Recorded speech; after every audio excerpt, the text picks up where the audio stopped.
Disyembre 30 na lamang kuno ang deadline nga gihatag sa mga armado nga anaa nagtiner sa barangay Napnapon palimbang Sultan Kudarat. Una mulabay ang maong petsa, angay kunong muhawa ang grupo ni Commander Bonde Mike Binago nga miyembro sa Moro Islamic Liberation Front kuno MLF sa naisgutang lugar. And this 30 November, ina-expect namin na si Commander Bondi Binago ay aalis doon sapagkat yun lang naman ang pakiusap ng lokal na pamahalaan at ng ating Armed Forces of the Philippines. Umalis siya doon sa Napnapon, pati na ng community. Kinikuno ang desisyon sa Central Committee on Cessation of Hostilities kun CCCH sa MLF ug International Monitoring Team kun IMT nga ana karon sa palimbang. Kahibaloan nga natong bulan sa Hulyo ning tuiga, mihikling ang anaa sa 500 ka mga individual nga residente sa sitio site Barangay Napnapon sa dihang gisunog sa mga armadong grupo ang anaa sa 26 kuno ka panimalay.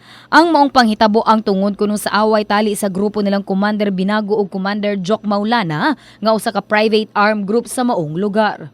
Kasi yung sa Barangay Napnapan, kasi may mga grupo diyan na nagpapakilala na member ng Central MLF. So sila yung gumagawa ng mga anomalya diyan. Every time na may mga sa shooting incidents, diyan tumatakbo yung mga suspect sa Barangay Napnapan. Kung bagayan na ginagawa nilang kuta. Gikumpirma usab sa Moro Islamic Liberation Front kun MLF nga miyembro sa ilahang grupo si Commander Bonde Binago. Sa tingin ko parang legitimate member siya kasi nandiyan siya sa area. Kasi pinuntahan na yon ng General Staff sa Central Committee kasi legitimate membro sila ng mga MLF, yung grupo ni